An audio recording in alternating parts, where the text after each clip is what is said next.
Hello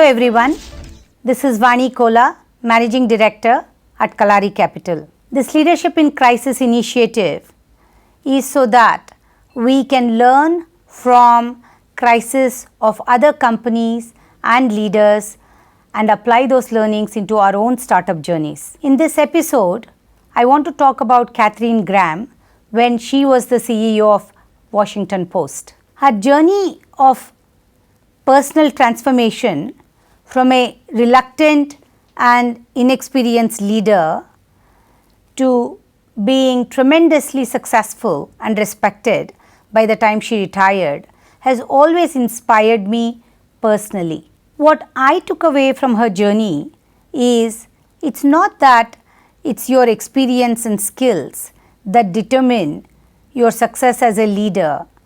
It is much more the intangibles and intrinsics of your personal values, your perseverance, your vision, your grit and your integrity above all else that truly makes you a leader.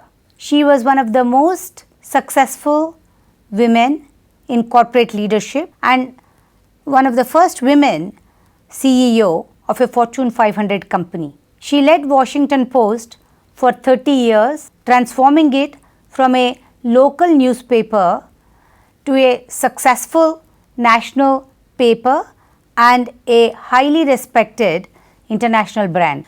In my formative years, I was very inspired by some of their very well-known journalistic pieces involving the Pentagon Papers as well as the Watergate scandal.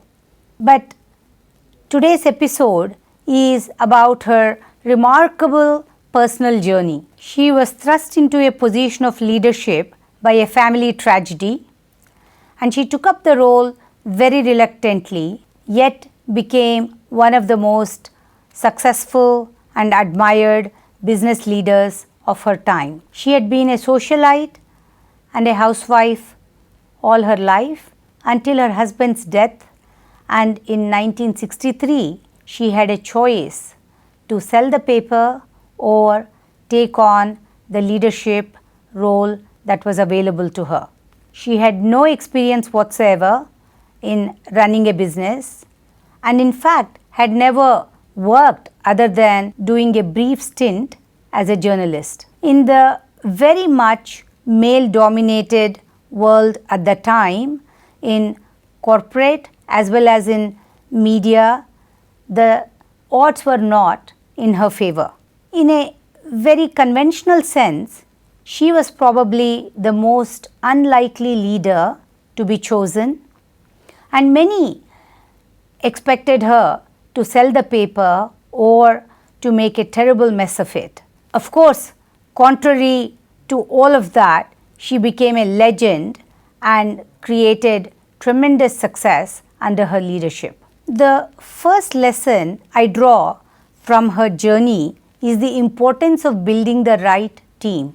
She was very pragmatic in assessing her limitations and she knew she was inexperienced. She also knew that she didn't have support of the current team at the company.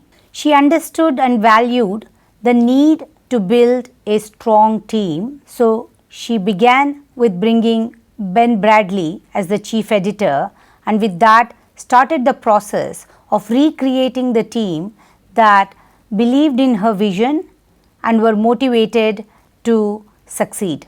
Today we talk about company cultures a lot, and this was something that in her time was not as much discussed, but the second factor to her success was really setting the tone and building a very strong value-based organization and leadership culture. She fundamentally believed in the editorial integrity as the main purpose for any newspaper to exist. So time and again, she was able to make the short-term trade-offs of voting for integrity of her editors versus short-term shareholder concerns. And I think this is true for many businesses. Even today, do we focus on keeping the customers' needs ahead? Do we focus on valuing our suppliers when there may be short-term financial interests that may point to different directions? This is really where the role of a strong culture, strong value-based organization plays a role.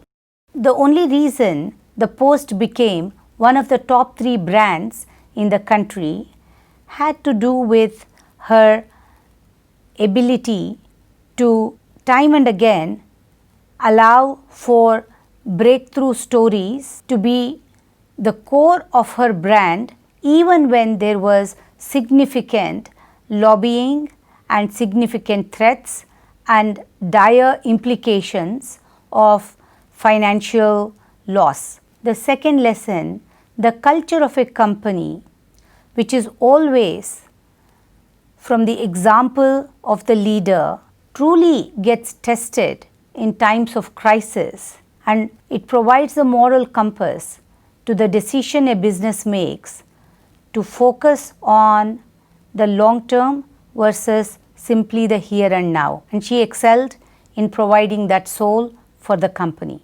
The third lesson is the role of having right advisors. Often advisors are picked by startups for the marketable value. She offered Warren Buffett to buy 10% of her company and invited him to the board. Most people advised her against it with predictions of hostile takeover or worse. Contrary to advice from many, she not only invited Warren Buffett as a shareholder, he became a core mentor and a deep ally on her board. Of course, today Warren Buffett is famous, but at that time he was not as well known and as revered as he is today. Nonetheless, she saw his acumen and realized that he can be a great mentor to her. In many of her core initiatives, he continued to play the significant role in giving her advice, including a very smart move of buying back shares of the company, which enhanced the value of the company very, very significantly. Her controversial and unconventional act in the 80s of buying back millions of shares when the company was on a low, in fact, helped the company create much more shareholder value in time. So, despite her lack of experience and despite her own self-doubts and the many crises that she had to face, she was able to learn along the way and transform the company into a revered and highly valuable outcome for her shareholders. In the process, she also created a benchmark of a brand that's respected even today. Between the time of taking the company public in 1971 and stepping down 22 years later in 1993, she built immense shareholder value. Not bad for a woman that most didn't believe could hold on to the business even for a few months, let alone a few decades. Not to mention the many Pulitzer Prize, actually the most that any newspaper has ever received, under her vanguard. Building and scaling a startup can be daunting to any of us, not just at a professional level, but even at a deeply personal level. And a founder will face many instances where they have no experience and no clue how to deal with it.